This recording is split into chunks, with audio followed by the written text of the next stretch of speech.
Welcome home to USA Global TV and Radio. Ours is a place where dreams take flight, voices are heard, and stories are shared. This is where cultures meet, connections are formed, and ideas are transformed into action. This is your destination for authentic storytelling, diverse perspectives, and meaningful conversations. We're where global stories unite and bridges are built beyond all borders. Discover our world of education, entertainment, hope, and inspiration. Together, we're building bridges worldwide. Subscribe to our USA Global TV channel and download our USA Global TV app. Be our guest or join our team.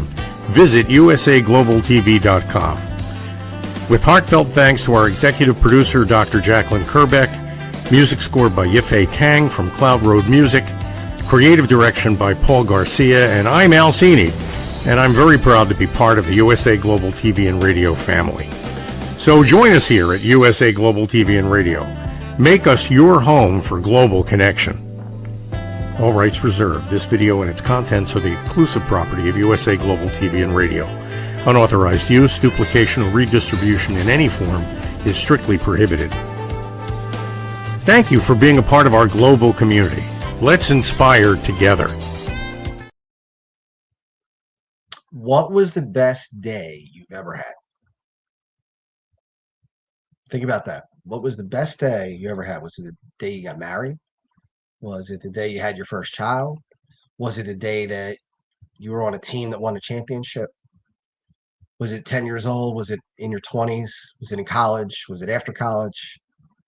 What was the best day you ever had? So welcome to You as a Whole, Body, Mind, and Soul. Justin Mirigliani. Glad to be here with you.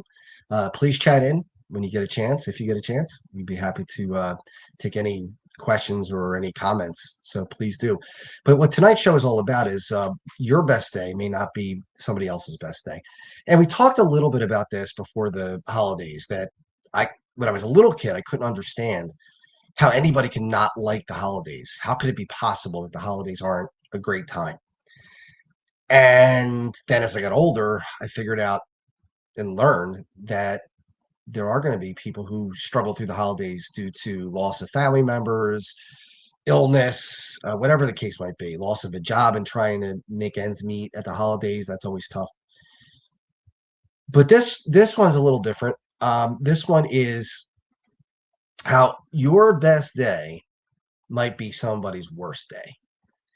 And I think about the day that my children were born. So obviously they were in a hospital. Dr. Jacqueline, my best day was the day I walked across the stage and was hooded as a doctor. That's really cool. Yeah, that's a great day. That's a great day. So Dr. Jacqueline became Dr. Kerbeck. I think of the day I got married, the day I had the two children were born, my two daughters. And I especially think about my daughters, and I think about the fact that during that day in that same exact hospital, somebody was up in another floor holding somebody's hand and saying goodbye. It was their worst day. Maybe it was a child who was sick and parents were sitting around the bed as the child was passing away and had to deal with that. So one of my best days, that was somebody's worst day. What made me think about this? Well, right after the holidays, after New Year's, a lot of people were posting about the holidays and about the fact that 2025 was not really a great year for them. And I'm one of them. 2025 in my lifetime, hopefully, is one of the worst years that I'll ever have. I really hope so, because I don't know if I could take any worse. It was a terrible year. I look back on other years. 1997 was awful. 2007 was tough. Hey, there's Rob. All right, Rob. Yeah, back at it. And Rob's talking about this weekend. So yeah, this weekend we might have a little bit of well, I should say more than a little bit of snow. We'll see. We gotta watch that. But Rob and I track the weather, so in the Philadelphia area. But again, what I was getting back to is a lot of people were posting that it was just a tough year, 2025. And then I had one friend who posted why she felt differently. And she said, I don't know why other people are posting how bad 2025 was, because for her, it was a year of learning. It was a year of growing. It was a year of healing. It was a year of, just becoming who she wanted to be in the way she wanted to be. And I thought, yeah, I could see that. That was for her a great year. But I could also see the other people too, the ones like me who were saying, good riddance to 2025, which has been awful. And both are true. So I go back to what I said earlier, where the day that Amy and I had children, we were welcoming a child into the world while somebody else was holding the hand of somebody who was passing away and leaving the world. That was their worst day, whether it was their child or whether that was their parent or whatever was. That's going to be tough. And the day that our first child was born, Alexandra, on the news, we were watching the news before she was born. She was born just after 5 o'clock on that October 2nd, back in 2020. Sorry, 2006. And that day, there was a shooting at a school, and it was an Amish school. It was in the Amish community somewhere in Pennsylvania. And there was a massive shooting, and children were killed. And for parents there, it was the worst day of their lives. And yet I'm sitting in a hospital just a few hours away from becoming a father for the first time. One of the best days I'll ever have. It's incredible to me how that can really be, but it is. It's the way life works. So I try to keep that in mind, and I hope other people will as well, that you may look at a day, a week, a month, a year, and to you, it's great. You've healed, you've grown, you maybe you made a lot of money, maybe you bought your first house, maybe you had your first child, whatever it is, but something great happened. That doesn't mean it happened for everybody else. I have a friend from high school, and she and I don't really see each other than Facebook. And right after Christmas, right after Christmas, I guess a couple of days after Christmas, she had a fire in her apartment, and her husband was killed, and she was in the hospital fighting for her life. Now, she did recover, and she's getting better by the day, but that day for me wasn't a bad day. I think it was my mother's birthday, actually. So we were celebrating and having a good time in between the holidays and her birthday, and we went out to dinner and all the fun things that come along with that. But for her, that was the worst day of her life. She lost her husband. She almost lost her own life.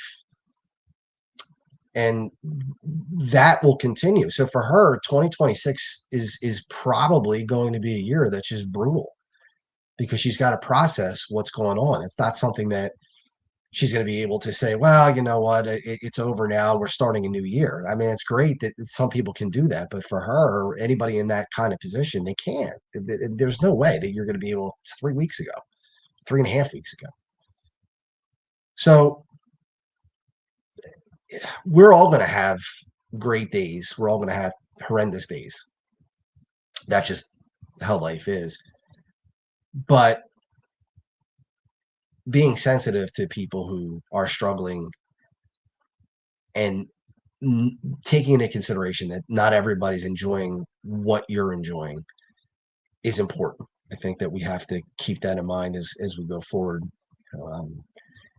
We're all experiencing loss and sometimes gain. People talk about losing their job. People talk about getting a new job. I'm hoping this year that I find a company to work for. There were doors closed in 2025. Hopefully doors will open in 2026. That's the hope, that it's going to be a better year. That's going to be a better time. And in my 2026, I'm hoping is going to be great. That doesn't mean everyone's is going to be great.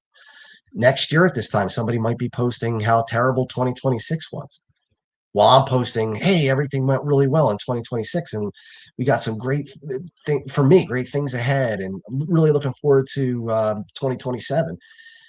Somebody else might not be in that position. And that's, again, very difficult for me to reconcile. It's tough because you when you're happy, you think everybody's happy. That's just the way we are. We forget that somebody else might be suffering.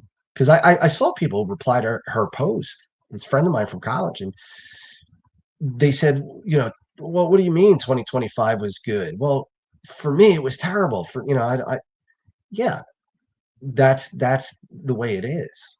That's the way it happens. Yeah, I look great things that happened to me back in my childhood. There are days that I would love to relive. Winning a hockey championship at 10 years old. It felt like it was a world championship. You don't realize how minimal it really is at that age. At that age, it's like euphoria because you're 10 years old and you think you're a big deal because you've won a championship. Well, as you get older, you realize that, those things are not, a Stanley Cup or, winning a World Series. Those are minor events, but when you're 10 years old, it's not a minor event. So I look back on the day that we won that championship and I think, wow, that was just an amazing day. And how I wish I could go back to that moment. How much I wish I could relive that. Reliving parties that we had growing up, great days. But again, for somebody else, those days weren't great. Some people might look at the 80s and say they were terrible. I think of people like John Walsh. John Walsh lost his son, Adam Walsh, in 1981. And while he's recovered to the extent that you can recover from the loss of a child, I'm sure he doesn't look back on the 80s as fondly as I do. I'm sure he looks at the 80s and thinks to himself, what a terrible decade that was because he lost a child right at the beginning of the decade in 1981. Adam Walsh was abducted in Florida, Hollywood, Florida, from the Sears store down in Florida, and then was found later. And for any parent, that's the worst nightmare. I mean, how do you get over something like that? Another one, I was talking to somebody today, and it's 40 years ago. And we're going to do a show on this 40-year anniversary of the Space Shuttle Challenger exploding. 40 years ago. It's hard to believe. I remember I was in 5th grade in math class, and they came over the loudspeaker and told us that made an announcement. The principal made an announcement that the Challenger had exploded, and we'll get more into that in the other show. But 2 days before that was the Super Bowl, and the Chicago Bears won the Super Bowl. And they were the team that really was popular because they did the Super Bowl shuffle, and it was exciting. And there was William the Refrigerator Perry, who became a phenomenon, and Walter Payton and all these great players. And that was on the 19th. I'm sorry, not the 19th, the 26th of January, which obviously was a Sunday, Super Bowl Sunday. So people in Chicago are euphoric. I mean, they're thrilled. The players themselves, dream come true. Everything's great. This is wonderful. And this is something that's going to be celebrated for days and days and days, maybe even weeks. And 2 days later, there's a national tragedy that completely overshadowed the Super Bowl. People talked about the Super Bowl on Monday. I guarantee you they weren't talking about it on Tuesday because something way bigger happened that kind of got in the way. So their greatest moment, those players who finally got to the top of their profession, finally won the biggest thing in the world, and by Tuesday morning, they're still elated. I mean, I'm sure Monday was a recovery day, and then Tuesday was probably a day where they would celebrate together and go out, and then something like that happens. So on one of their best days, maybe the best day of their entire life, or one of them, was a terrible day for 7 families who lost loved ones on the Challenger space shuttle. It's hard to believe that one day, one moment, one point in time can be so great for one person or multiple people and so terrible for another. And it's something that I think about a lot. I think about the good days that I have ahead of me that I hope are going to happen. And I realize that there are terrible days that are ahead of me that I can't do anything about. I can't stop it. And on those days, I'll be thinking about, on the good days, at some point, I'll be thinking about, what's somebody else going through right now that today is so hard for them, where as for me, today is so great. And on the days when things are horrible for me, I'll wonder what's going on in somebody else's life that is just wonderful. Maybe they're on a vacation and it's the vacation they've been waiting to go on for a lifetime. Maybe it's their wedding day. On that same wedding day, somebody's getting divorced. Just like when somebody has a baby, somebody's saying goodbye to somebody who's dying. And it's so, it just puts into perspective how sweet life is and how short it is. It's really not, we're a blip in time. We're a blip in time. It goes so fast. I look at my own kids being 19 and 14, and it seems like yesterday that they were little kids, just born. Sometimes I hear the year 2000, and I think, oh yeah, that's recently, and it's not. It's 26 years ago. Or somebody mentions the year 1995, and I think, oh, that wasn't so long ago. Yeah, it was. It was 31 years ago. It's very difficult to see that. I mean, I look at myself, and I'm 51 years old. It's like, where did that time go? How did that happen? It seems like a very short time ago, I was in my 20s, and now I'm not. And I think these things start to. You don't think about these things until you get a little bit older. I think it's very difficult for young people. I know it was for me. I didn't really put this stuff together until I was older. It was not on my radar when I was 19 or 10, 12, 15, 19. Even in my 20s, it wasn't on my radar that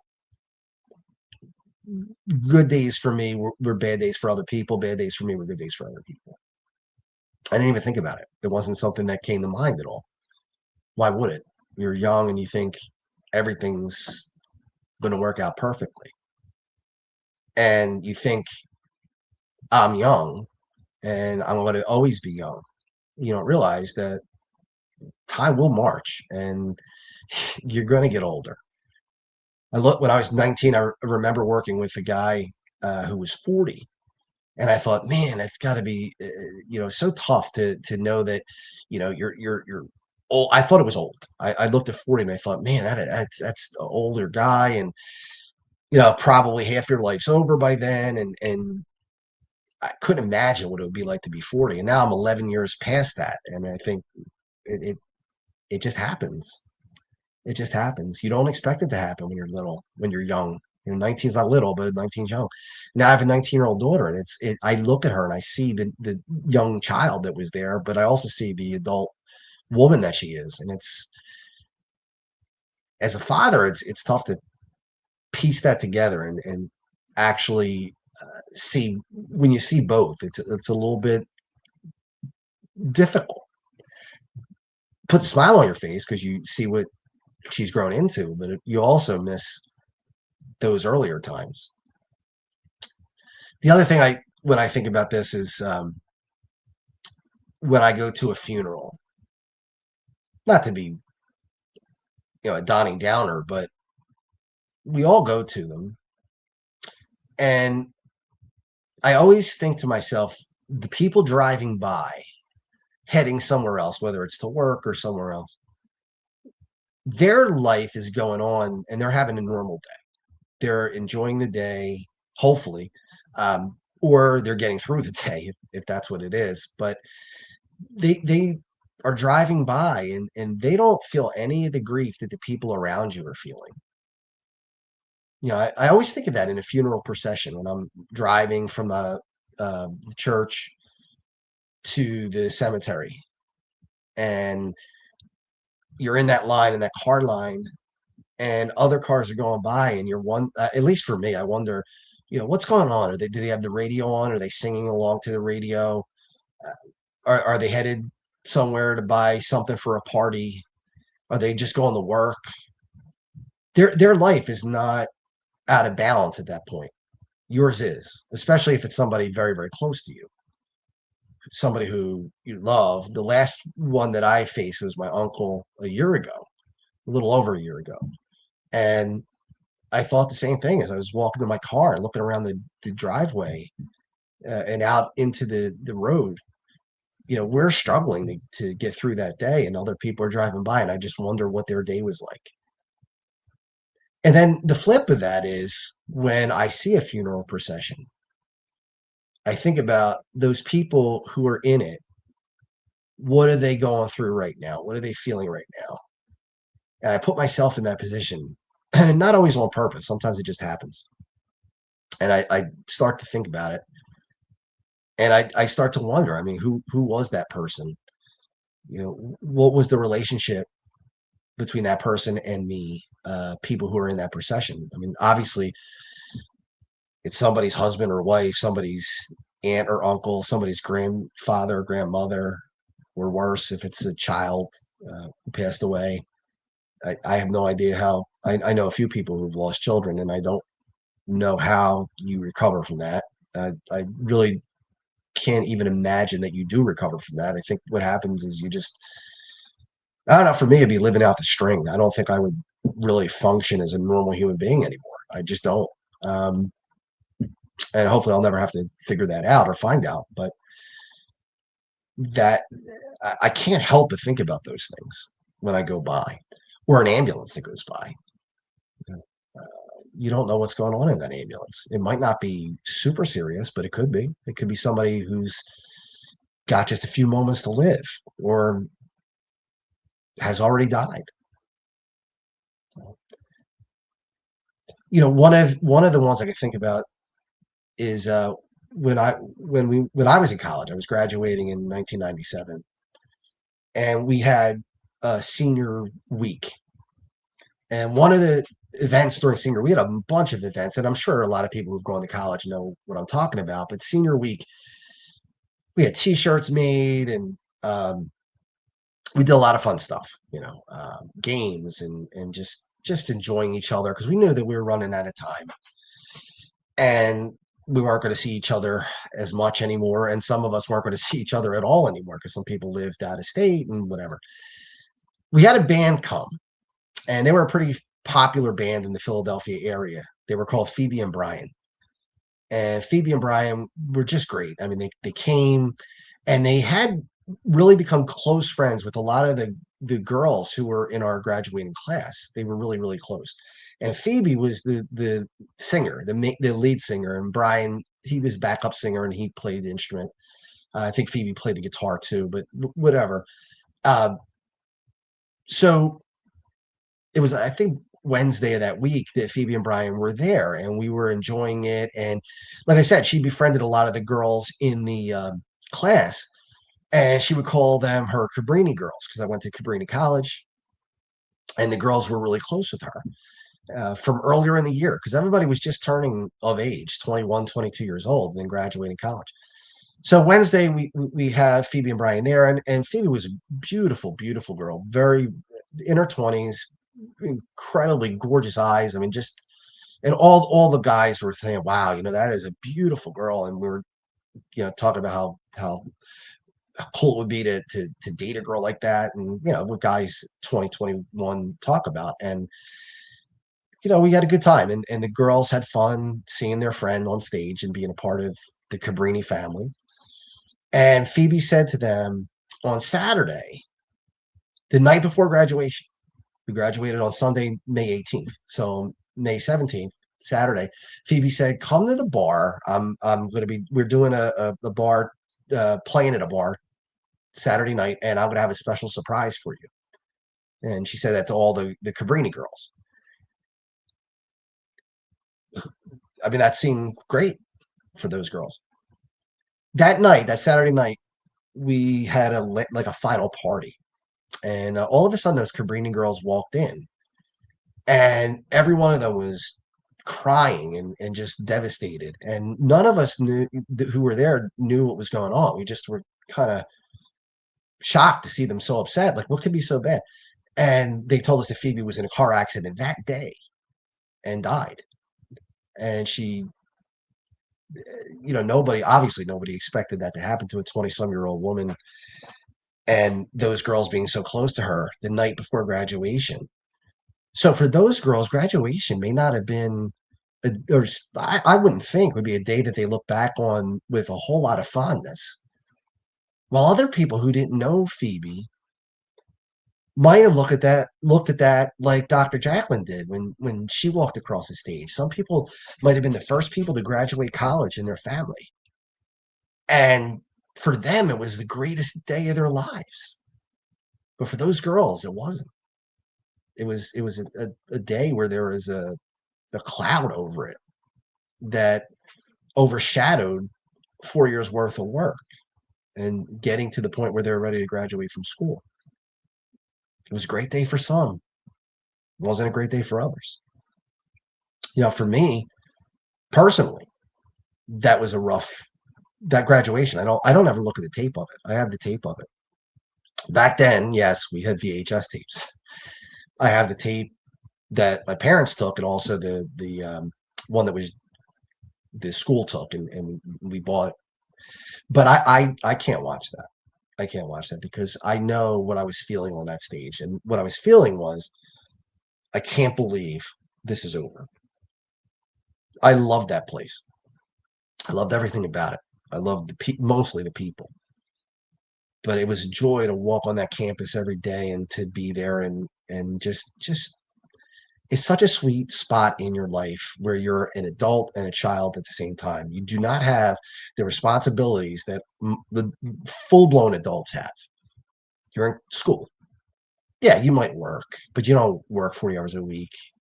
You don't have a mortgage. You don't have children for the most part. Obviously, some people did, but for the most part, I didn't have children, and I work part-time, and I was able to go to parties, and I was able to go to school. I literally would go to school at 7 o'clock in the morning, even if I didn't have class until 1 o'clock. And people would ask me, "What are you doing here? You don't have class until 1 o'clock. Why are you here at 7 o'clock in the morning?" And I just wanted to be with people. I just wanted to be around them. And one group of people would have to go off to class, and then other people would show up, and I just started all over again and just have a good time with the new people and just enjoy it. And this went on for all 4 years. And I used to call Friday my depression day because Friday morning it was bustling. You had all these people, all these kids there. And little by little, the common area, which we called the wigwam, would start to empty little by little. So yeah, it went from bustling to kind of busy to not so busy to a few people there to almost nobody there. And then finally, I was the only one there. I would look around, I think, just a few hours ago, this place is packed. For some people, that weekend was great. That Friday, like they couldn't wait till Friday because to them, school was drudgery. They didn't want to be there. They were just going there because they had to go to school and they had to get an education. But for me, I wasn't elated on a Friday. I didn't look at Fridays like, wow, this is great. The weekend's going to start. It was the opposite. It was the opposite. I was like, I can't wait till Monday so I could be back in school. It's the same idea. The day that people were most excited about at that time for them was the day that I hated. And so graduation, I called it. I actually wrote not a piece, but I wrote a post in our Cabrini Facebook page, and I called it the Ultimate Friday. That was the name I gave it, the Ultimate Friday, because graduation, you got hundreds and hundreds of kids there, and parents and grandparents, and this place is again bustling. And I was so depressed about leaving that when I got out of the seat after we graduated, they had a little gathering in the on the lawn right in front of the mansion, and everybody was there. All the family members, all the graduates, everyone was there. And I'm looking around thinking, how much longer do I have with these people. Now you got to remember, this is before Facebook. This is before all the ways that we could stay in touch with each other. So in my mind, most of these people I'm seeing for the last time. Now, some people are taking pictures and thrilled. They're laughing. They're just having a great time. They're excited about graduation. They're excited about starting their life in the workforce. Everything to them is bright and rosy future. And then for me, it wasn't. And little by little, just like a Friday, people started to go away. They started to disappear because it was time to go. And I saw the crowd dwindle and dwindle and dwindle. And because of being who I am, I was one of the last ones to leave. And I remember looking around. This is tough to remember. It really is emotional. But I remember looking around that campus and thinking, everybody's gone. And there won't be another Monday. Those depressed Fridays. At least there was another Monday coming. And I could say to myself, all right, you got to get through the weekend, and then you'll be back, and everybody will be back, and we'll have a good 5 days. Wasn't going to happen after graduation. So I remember driving home and just going into my room and crying and just not wanting it to be over. How many people at that same time were having a graduation party and having the greatest time with family and friends and doing all the fun things that you would do in a celebration? Maybe some people rented a hall and it was almost like a wedding. I'm crying in my room and somebody else is jumping for joy in a beautiful restaurant or a hall or whatever it is. Same day, same situation, same circumstances, two different reactions. It's the way it is. Some people see things as great, while other people don't see it as great. And it goes back to the holidays, before the holidays. Some people see Christmas as the best time of the year. And some people see it as the worst time of the year. I'm a big snow fan, and Rob is chatted in, which I always appreciate. Rob's always been a great supporter of this show, and he's a great supporter of my Facebook page, where he and I do some weather forecasting. And we love snow. I mean, we just love to track snow. We love snowstorms. We just enjoy it immensely. And we're in the minority. I think most people in this area can't stand it. They don't like snow at all. I mean, one of the prevailing opinions is, I can't wait till winter's over. I can't wait because I can't stand being cold, and I can't stand snow. I can't wait for summer. And and this is a guess, but it's probably 80% or higher that feel that way. So Rob and I are in the lower end of that. We're in the minority of 20% or so. And again, non-scientific, but certainly plausible that it's that tilted. So what if we do get a huge snowstorm, which is possible this weekend, and we're looking at a lot of things going on, and there's a possibility of a huge snowstorm followed by some incredibly cold air. And to me, that's exciting. That's something that I'm going to be checking models all week long. I'm going to be really excited. And other people are looking at it like, oh my goodness, I can't wait till May. It's the same area of the country. It's the same storm. It's the same everything, but there's two different ways of looking at it. I'm disappointed when a storm goes out to sea, or if we get the dreaded snow to rain, which happens in the coastal plain when you're in the big cities along the East Coast, from DC up to Boston.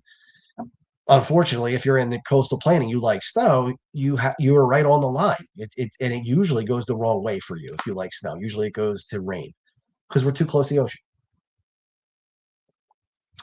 So I really enjoy when we get a full old-fashioned snowstorm. I like to be snowed in. I like to shovel the snow. I like to go out.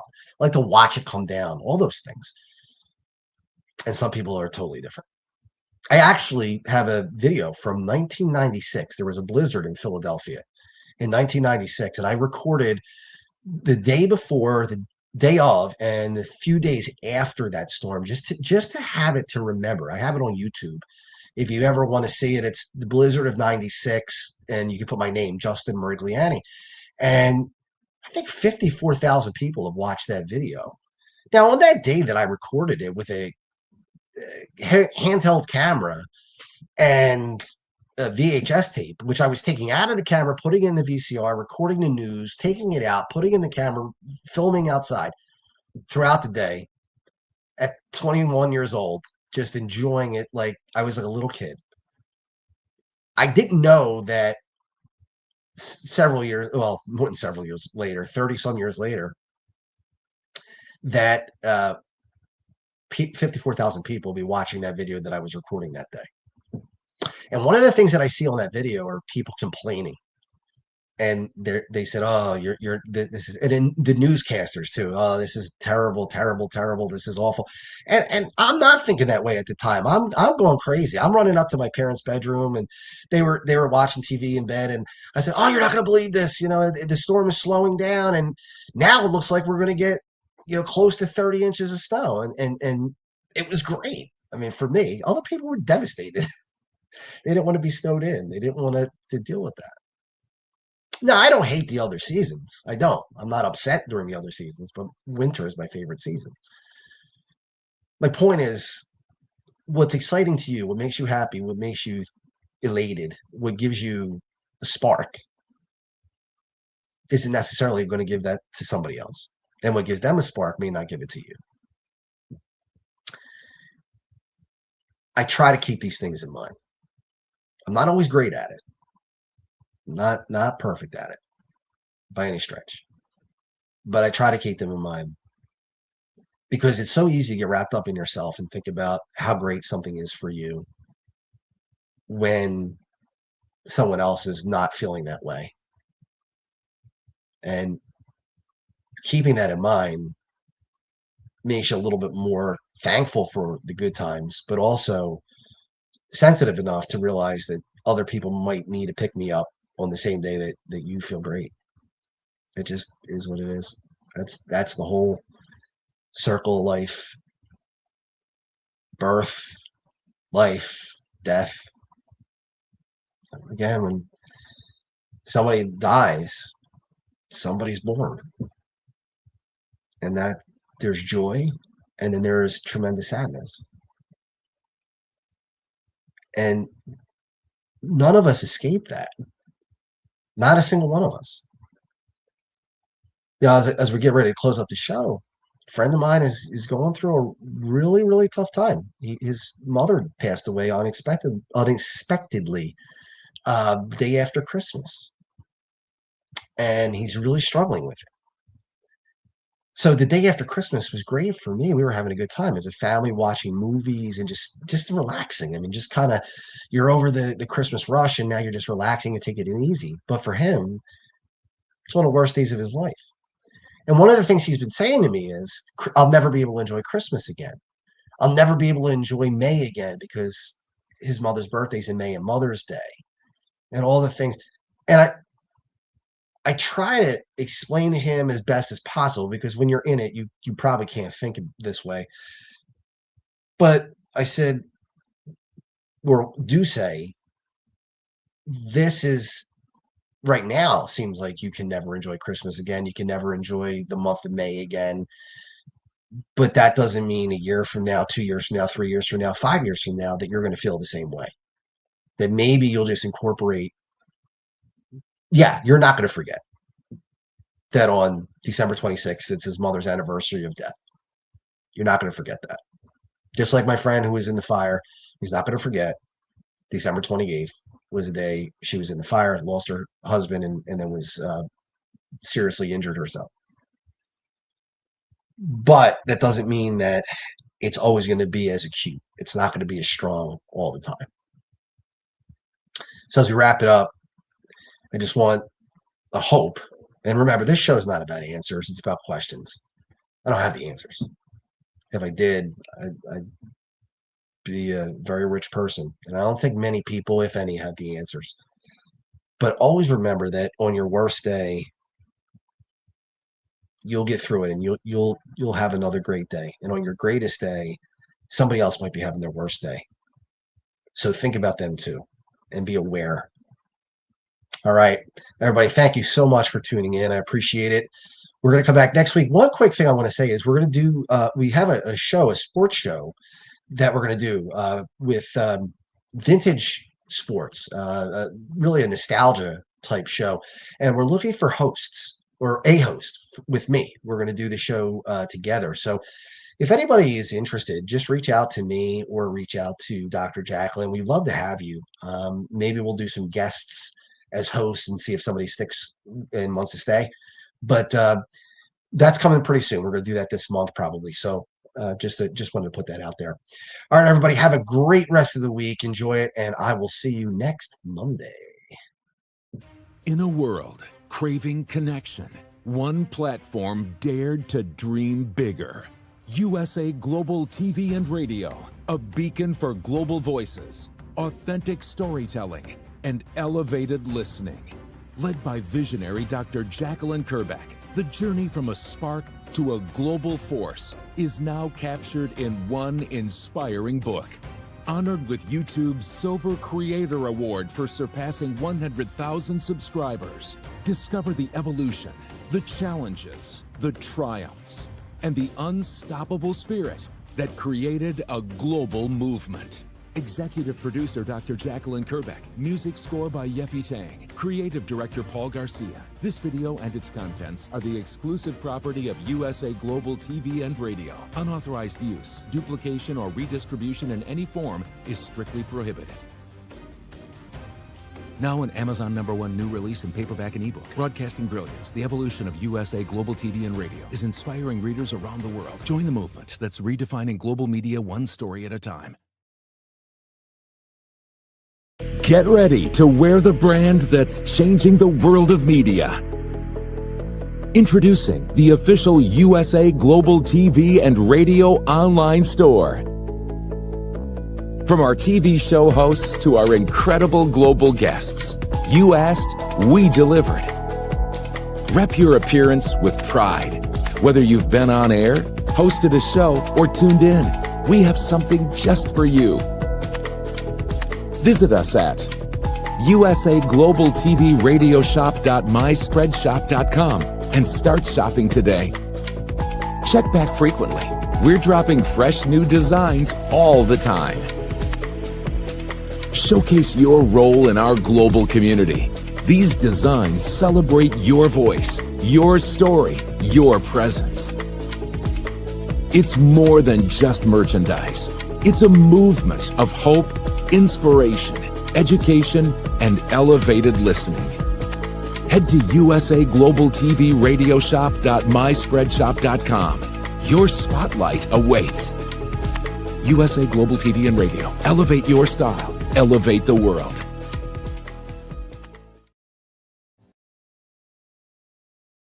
USA Global TV and Radio proudly presents Tracy Cram-Perkins, a dementia caregiving survivor teaching how to balance care with peace of mind. #1 resource for dementia caregivers. It's the book Dementia Home Care: How to Prepare Before, During, and After. Over 17,000 copies sold of this must-have guide. And now a testimonial from Tracy Smith. If I was to describe this book to someone who is going through a similar situation, I would underscore how important it is to have some sort of a tool or a guidebook to help you through certain stages. And there's so many, it's such an unknown topic to the average person. And to have this as a reference is essential. It's going to help you get through it personally, as well as help your loved one manage. To learn more, go to tracycramperkins.com. Tracy Cram-Perkins is an award-winning author. She's also the host of Dementia Home Care television show. Watch it here on USA Global TV and Radio. Thank you, viewers and listeners of USA Global TV and Radio, for joining us today. We're honoured to have your time and attention as part of our global community. At USA Global TV and Radio, we believe in the power of authentic conversations, meaningful connections, and creating a world of possibilities together. Want to be part of something bigger? Join our team of elevated listeners at usaglobaltv.com, a space where your voice matters and your ability to listen transforms relationships. Stay connected with us across all our platforms for thought-provoking discussions, expert insights, and empowering stories. Subscribe to our channels at youtube.com/c/USAGlobalTV. Follow us on social media and explore the endless opportunities we're creating for growth, learning, and inspiration. Together, we're not just broadcasting, we're building bridges and changing lives one conversation at a time. For inquiries, contact us at info@usaglobaltv.com. Music by Johnny Dyes. Produced by Executive Producer and Director Dr. Jacqueline Kerbeck. Voiceover by Mike Porter. Creative Direction by Paul Garcia. All rights reserved. Copyright 2025. Visit usaglobaltv.com to view our full terms and conditions.